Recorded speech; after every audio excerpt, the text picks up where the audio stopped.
ভেনেজুয়েলার ভূমিকম্পের পর নতুন করে শঙ্কা, বাংলাদেশ কি প্রস্তুত বড় ভূমিকম্পের জন্য?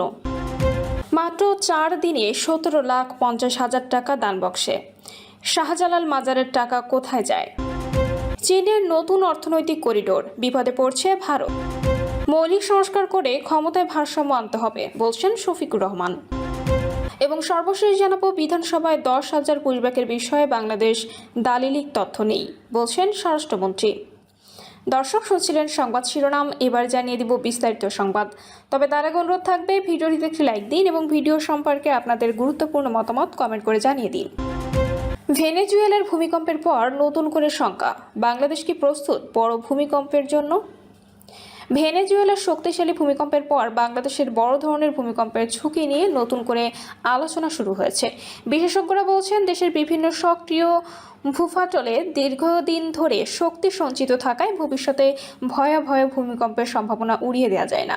ভূতত্ত্ববিদের মতে বাংলাদেশের অবস্থান এমন এক ভূতাত্ত্বিক অঞ্চলে যেখানে 8 মাত্রারও বেশি শক্তিশালী ভূমিকম্প আঘাত হানতে পারে। বিশেষ করে ডাউকি ফল সহ কয়েকটি সক্রিয় ভূতচ্যুতিতে জমে থাকা শক্তি বড় ধরনের কম্পনের কারণ হতে পারে।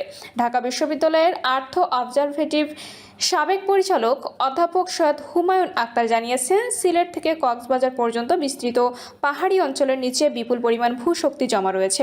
তার মতে ওই এলাকায় 8 মাত্রার বেশি ভূমিকম্প হলে দেশের বিভিন্ন স্থানে ব্যাপক ক্ষয়ক্ষতি হতে পারে।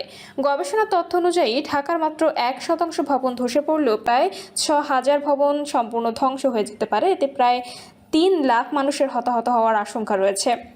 2009 সালে জাইকা ও ডিসিএমপির যৌথ জরিপেও বলা হয়েছিল, রাজধানীতে 7 মাত্রার ভূমিকম্প হলে প্রায় 72,000 ভবন ধসে পড়তে পারে এবং 1 লাখের বেশি ভবন বিভিন্ন মাত্রায় ক্ষতিগ্রস্ত হতে পারে। বিশেষজ্ঞদের মতে অপরিকল্পিত নগরায়ন, বিল্ডিং কোড না মানা, দুর্বল নির্মাণ ব্যবস্থা এবং দুর্যোগ মোকাবিলায় প্রস্তুতির অভাব বাংলাদেশের ঝুঁকি আরও বাড়িয়েছে। বুয়েটের অধ্যাপক মেহেদী আহমেদ আনসারী জানিয়েছেন, রাজধানীর মাত্র 5 থেকে 7% ভবন ভূমিকম্প সহনশীল। তবে বিশেষজ্ঞরা বলছেন, ভূমিকম্প ঠেকানো সম্ভব না হলেও আগাম প্রস্তুতি, সচেতনতা বৃদ্ধি, নিয়মিত মহড়া, উদ্ধারকর্মীদের প্রশিক্ষণ এবং ঝুঁকিপূর্ণ ভবনগুলোকে শক্তিশালী করার মাধ্যমে প্রাণহানি ও ক্ষয়ক্ষতির অনেকাংশে কমানো সম্ভব। মাত্র 4 দিনে 17,50,000 টাকা দানবক্সে। শাহজালাল মাজারের টাকা কোথায় যায়? মাত্র 4 দিনে সিলেটের হযরত শাহজালাল রহমতুল্লাহ মাজারের দানবক্সে জমা হয়েছে প্রায় 17,05,000 টাকা। মাজারের প্রায় 700 বছরের ইতিহাসে প্রথমবারের মতো জেলা প্রশাসনের উদ্যোগে প্রকাশ্যে অর্থ গণনার ব্যবস্থা করা হয়। গেল 18 জুন পুরনো 3টি ডেক সিলগালা করে নতুন দানবাক্স স্থাপন করা হয়েছিল। এরপর মাত্র 4 দিনে বিপুল পরিমাণ অর্থ জমা হওয়ায় মাজারের বছরে মোট কত টাকা দান আসে এবং সেই অর্থ কিভাবে ব্যয় করা হয় তা নিয়ে জনমনে নতুন করে আলোচনা ও কৌতূহল তৈরি হয়েছে। মূলত সিলেটের এই মাজারটি দেখাশোনার দায়িত্ব পালন করেন প্রায় 300 খাদেম পরিবার, যারা নিজেদের 700 বছর আগে হযরত শাহজালালের সফর সঙ্গীর উত্তরাধিকার বলে পরিচয় দেন। জানা গেছেন, প্রতিটি পরিবার বছরে 1 দিন করে মাজারে সময় দেন। প্রচলিত নিয়ম অনুযায়ী দায়িত্বপ্রাপ্ত পরিবার দৈনিক আয়ের একটি অংশ মাজার অফিসে জমা দেয় এবং বাকি অংশ নিজেরা গ্রহণ করে। তাদের দাবি, এই টাকা উত্তরাধিকার সূত্রে পাওয়া তাদের আইনি অধিকার। মাজারের অফিসে জমা দেওয়া বিপুল পরিমাণ অর্থ মূলত মাজার পরিচালনা ও সেবামূলক কর্মকাণ্ডে ব্যয় করা হয়। মাজারের খাদেম মুফতি রায়হান উদ্দিন মুন্নার দাবি, মাজারের দানের অর্থ দিয়ে ইমাম, মুয়াজ্জিমের বেতন, নিরাপত্তা কর্মীদের বেতন, পরিষ্কার পরিচ্ছন্নতা, লঙ্গরখানায় খাবার, গণ ইফতার, বার্ষিক কোর্স এবং বিভিন্ন অবকাঠামোগত উন্নয়ন পরিচালিত হয়। যদিও মাজার ও সংশ্লিষ্ট প্রতিষ্ঠানগুলোর উন্নয়নে সরকার কিংবা সিটি কর্পোরেশন থেকেও বিভিন্ন সময়ে প্রকল্প গ্রহণ ও অর্থ ব্যয় করা হয়। আন্তর্জাতিক সংবাদ মাধ্যম বিবিসি বাংলার এক প্রতিবেদনে বলা হয়েছে, সিলেটের সাবেক জেলা প্রশাসক সারোয়ার আলম মাজার পরিদর্শনের পর অভিযোগ করেছিলেন, মাজারে আসা বিপুল পরিমাণ দানের অর্থের একটি অংশ কিছু ব্যক্তি ভাগাভাগি করে নেন।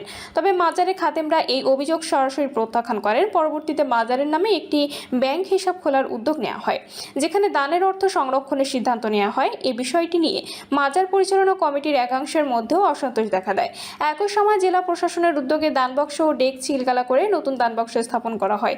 পাশাপাশি জেলা প্রশাসন ও মাজার কমিটির সমন্বয়ে 1 মাসের আয় ব্যয় হিসাব সংরক্ষণের সিদ্ধান্ত নেওয়া হয়। এই ঘটনার পর সাবেক জেলা প্রশাসককে বদলি নিয়েও ব্যাপক আলোচনা তৈরি হয়। চীনের নতুন অর্থনৈতিক করিডোর, বিপদে পড়ছে ভারত। বাংলাদেশের অর্থনীতির পরিধি বাড়ানো, বাণিজ্যিক সম্প্রসারণ এবং বহুমুখী পরিবর্তন নেটওয়ার্ক গড়ে তুলতে বাংলাদেশ থেকে মিয়ানমার হয়ে চীন পর্যন্ত একটি অর্থনৈতিক করিডোর নির্মাণের প্রস্তাব দিয়েছে বেইজিং। প্রথম নজরে এটি নিছক একটি অর্থনৈতিক উদ্যোগ মনে হলেও দক্ষিণ এশিয়ার ভূরাজনীতিতে এটি হয়ে উঠতে পারে বড় এক কৌশলগত পরিবর্তনের সূচনা।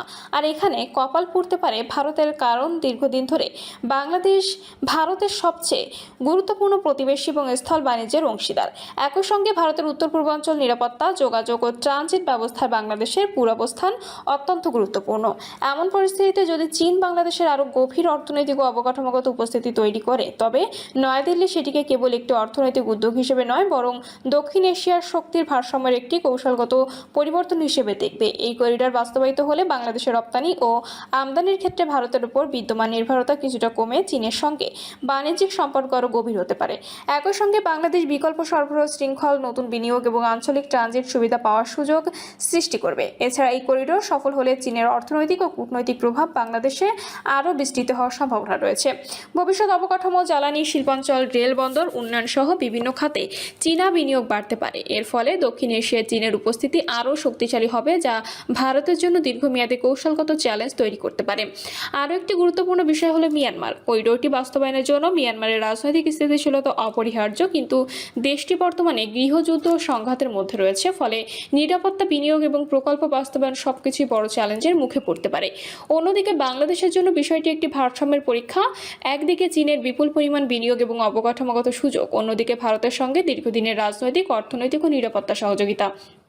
ঢাকা যদি কোনো এক পক্ষের দিকে অতিরিক্ত ঝুঁকে পড়ে, তবে আঞ্চলিক কূটনীতিতে নতুন চাপ তৈরি হতে পারে। তবে বাংলাদেশ বরাবরই সবার সঙ্গে বন্ধুত্ব, কারোর সঙ্গে বৈরিতা নয়, এই পররাষ্ট্রনীতির কথাই বলছে। মৌলিক সংস্কার করে ক্ষমতায় ভারসাম্য আনতে হবে, বলছেন শফিকুর রহমান। মৌলিক সংস্কার করে ক্ষমতার ভারসাম্য আনতে হবে, এমন দাবি উত্থাপন করেছেন জামায়াত ইসলামীর আমির ও বিরোধী দলীয় নেতা শফিকুর রহমান। আজ রাজধানীর মগবাজারে আল ফালাহা মিলনায়তনে জামায়াতের কেন্দ্রীয় মজলিসে শুরার অধিবেশনে উদ্বোধনী বক্তব্যে এই দাবি তোলেন তিনি। শফিকুর রহমান বলেন, মৌলিক সংস্কারগুলো করতে হবে, ক্ষমতার ভারসাম্য আনতে হবে, যাতে কেউ দুর্দান্ত ফ্যাসিবাদী হয়ে উঠতে না পারে। জনগণের সম্পদ, ইজ্জত নিয়ে যাতে কেউ খেলতে না পারে, তার ওয়ারেন্টির জন্য এই পরিবর্তন বা সংস্কার অপরিহার্য। জামায়াত আমির বলেন, আমাদের লড়াই হবে সকল অন্যায় ও অপশক্তির বিরুদ্ধে। নতুন পুরাতন ফ্যাসিবাদ বুঝি না, যেখানেই ফ্যাসিবাদ সেখানেই প্রতিরোধ, সেখানেই প্রতিবাদ করা হবে।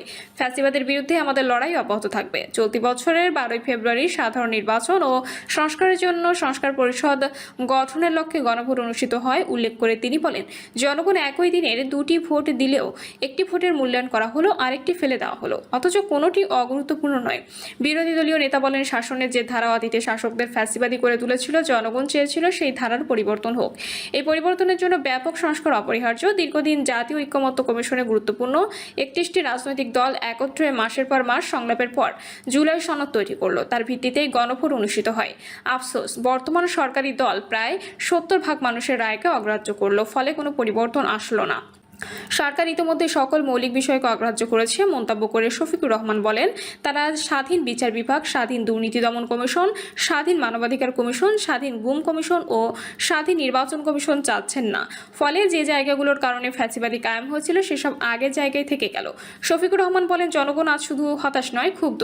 তাদের ভোটের মূল্যায়ন কেন করা হলো না? নির্বাচনের আগে বর্তমান সরকারি ও বিরোধী দল বলেছে, আমরা গণভোট মানি, আপনার গণভোটে হ্যাঁ বলুন। যারা এই আহ্বানে সাড়া দিয়েছে তাদের প্রায় 70% ভোট অগ্রাহ্য হবে কেন, এমন প্রশ্ন রাখেন তিনি।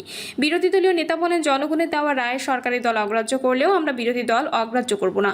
এজন্য বিষয়টি নিয়ে জনগণের কাছে এসেছি। ইতিমধ্যে 11 দলীয় ঐক্যের পক্ষ থেকে ধারাবাহিক কর্মসূচি পালন করা হয়েছে। এই দাবি কোনো দলের জন্য নয়, জনগণের জন্য। এই রায় দিয়েছে জনগণ, জনগণের স্বার্থে এই রায় বাস্তবায়ন করতে হবে। বিধানসভায় 10,000 পুশব্যাকের বিষয়ে বাংলাদেশের দালিলিক তথ্য নেই, বলছেন স্বরাষ্ট্রমন্ত্রী। বর্ডার গার্ড বাংলাদেশের কঠোর নজরদারির কারণে দেশের সীমান্ত দিয়ে একজনকে অবৈধভাবে পুশ ইন হতে দেওয়া হয়নি বলেও জানিয়েছেন স্বরাষ্ট্রমন্ত্রী সালাউদ্দিন আহমেদ। স্বরাষ্ট্রমন্ত্রী বলেন, কোনো ধরনের যাচাই বাছাই ছাড়া সীমান্তে কাউকে এনে পুশ ইন করিয়ে দেওয়া আন্তর্জাতিকভাবে স্বীকৃত বা যথাযথ প্রক্রিয়া নয়। ভারতের কাছে যদি অবৈধভাবে অবস্থানকারী বাংলাদেশ নাগরিকদের তালিকা থাকে, তাহলে তা কূটনৈতিক চ্যানেলে পাঠানো যেতে পারে। বাংলাদেশ সরকার জাতীয়তা যাচাই করে আইনি প্রক্রিয়ায় তাদের দেশে ফিরিয়ে নেবে। সালাউদ্দিন বলেন, ভারতের পশ্চিমবঙ্গ বিধানসভায় 10,000 মানুষকে পুশব্যাক করায় যে দাবি করা হয়েছে তার পক্ষে বাংলাদেশ সরকারের কাছে কোনো দালিলিক তথ্য নেই। স্বরাষ্ট্রমন্ত্রী বলেন, বিজিবি দেশের প্রতিটি সীমান্তে সর্বোচ্চ সতর্ক অবস্থানে থেকে দায়িত্ব পালন করছে। ভারতীয় সীমান্তরক্ষী বাহিনীর যে কোনো অনুপ্রবেশ বা পুশের চেষ্টা তারা প্রতিহত করেছে। পশ্চিমবঙ্গের সাম্প্রতিক নির্বাচনের পর সীমান্তে এ ধরনের তৎপরতা রাজনৈতিক এজেন্ডার অংশ হিসেবে দেখা যেতে পারে বলেও মন্তব্য করেন তিনি। ওসমান হাদি হত্যা মামলার অগ্রগতি সম্পর্কে মন্ত্রী জানান, এই মামলায় 3 প্রধান আসামিকে ভারতের পশ্চিমবঙ্গের বনগাঁ থেকে দেশটির আইন শৃঙ্খলা রক্ষাকারী বাহিনী গ্রেপ্তার করেছে। সেখানে আইনি প্রক্রিয়া শুরু হয়েছে। অপরাধী প্রত্যর্পণ চুক্তির আওতায় ইতিমধ্যে বাংলাদেশ প্রয়োজনীয় নথিপত্র, গ্রেপ্তারি পরোয়ানা সহ তাদের দেশে ফিরিয়ে আনার আবেদন পাঠিয়েছে।